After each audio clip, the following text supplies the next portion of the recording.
साथियों का the laborious world channel में आज का महत्वपूर्ण टॉपिक है भारतीय संविधान का भाग 1। तो भारतीय संविधान में जैसे कि आपको पता है भारतीय संविधान दुनिया का सबसे बड़ा संविधान है। ओके, तो भारतीय संविधान बड़ा इसलिए भी है क्योंकि भारतीय संविधान जो है उसमें राज्यों का भी संविधान है, जबकि अन्य देशों में ऐसा नहीं है। अन्य देशों में राज्यों का संविधान अलग होता है, देश का संविधान अलग होता है। फ्रेंड्स, चलिए शुरुआत करते हैं। तो भारतीय संविधान का भाग 1 है अनुच्छेद, जिसमें 1 से लेकर 4 तक हैं। तो भारतीय संविधान का जो पहला भाग है उसके अंदर अनुच्छेद 1 से लेकर 4 तक वर्णन है। और भाग 1 में है क्या? यूनियन एंड इट्स टेरिटोरी, यानी संघ और इसका क्षेत्र है कि जो है संघ के अंदर कितने राज्य हैं और कितने टेरिटोरी क्षेत्र हैं। तो वर्तमान समय में 28 जो है राज्य हैं और 8 केंद्र शासित प्रदेश। फ्रेंड्स, देखिए अनुच्छेद 1 में क्या बात कही गई है कि इंडिया यानी भारत बजाय राज्यों के समूह के क्या होगा? राज्यों का संघ होगा। यानी India that is Bharat will be the union of the state. कहने का मतलब सीधा सीधा ये है कि अनुच्छेद 1 में कहा गया है कि भारत जो है राज्यों का संघ होगा। ओके, राज्यों के समूह के स्थान पर क्या होगा? राज्यों का संघ होगा। ओके, तो अनुच्छेद 1 में ये बात कही गई है। तो भारतीय संविधान में भारत के केवल 2 नाम मिलते हैं, इंडिया और भारत।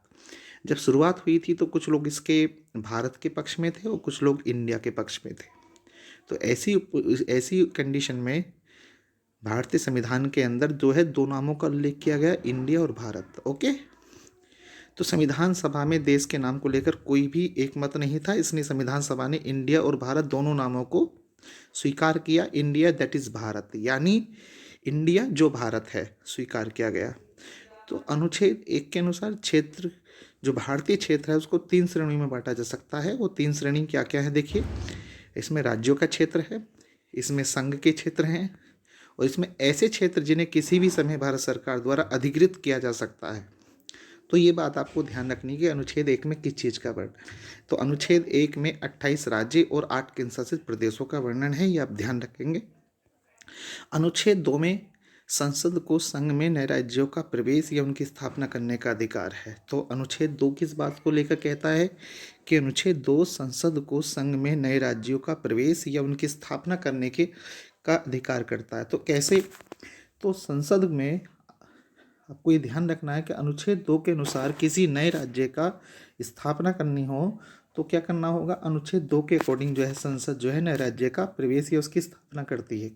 तो आपको ये चीज़ समझनी है कि जो दूसरा अनुच्छेद है वो क्या बात कह रहा है। इसमें ये कह रहा है कि ऐसे किसी राज्य का प्रवेश जो भारतीय राज्यों के समूह में शामिल नहीं है। अर्थात अगर मान लीजिए भारत ने किसी पड़ोसी राज्य की या किसी क्षेत्र को अधिकृत किया है तो उसे संघ बनाने का, उसे राज्य बनाने का जो पावर है संसद को, अनुच्छेद 2 के तहत है।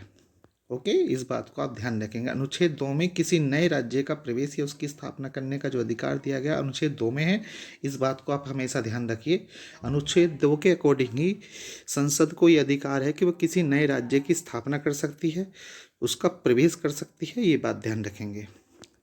अनुच्छेद 3 में संसद को किसी राज्य के नाम में, उसकी सीमाओं में परिवर्तन करने का अधिकार है। किसी के नाम में अगर परिवर्तन करना हो, किसी की सीमा में परिवर्तन करना हो या किसी भारतीय राज्य के में से उसको, उसकी सीमा को घटाकर कोई अन्य राज्य बनाना हो तो अनुच्छेद 3 के अकॉर्डिंग करेंगे।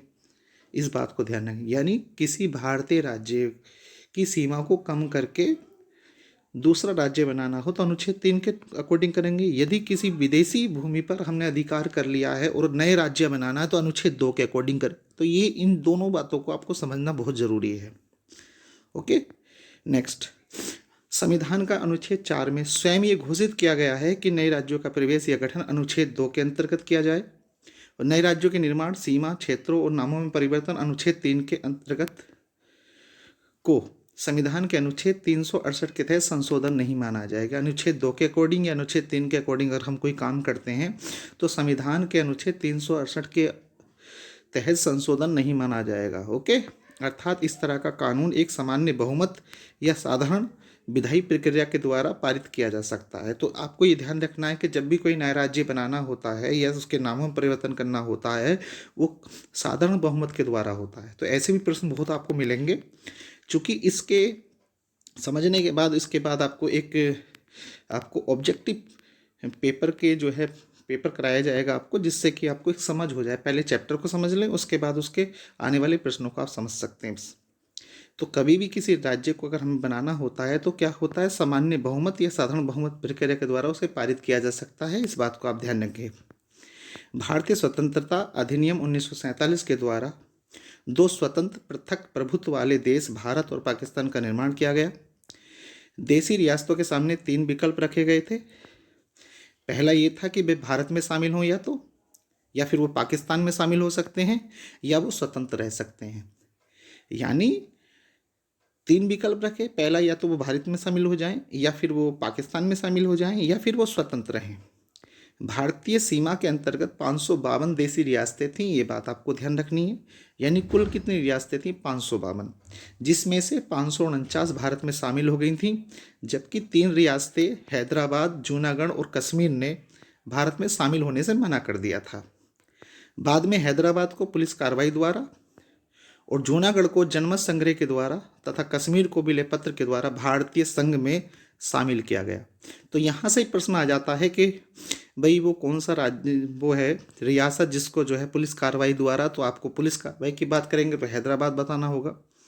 और जनमत संग्रह जैसे जनमत जैसे जूनागढ़ याद रख सकते हैं, और कश्मीर को विलय पत्र के द्वारा शामिल किया गया था। तो ध्यान रखिए टोटल रियासतें 552 थी, जिसमें से 549 ने भारत में शामिल होना स्वीकार कर लिया था, लेकिन 3 ऐसी थीं जैसे हैदराबाद, जूनागढ़ और कश्मीर, इन्होंने स्वीकार नहीं किया था। परंतु बाद में पुलिस कार्रवाई के द्वारा हैदराबाद को, जूनागढ़ को जनमत संग्रह के द्वारा और कश्मीर को विलय पत्र के द्वारा भारत संघ में शामिल किया गया।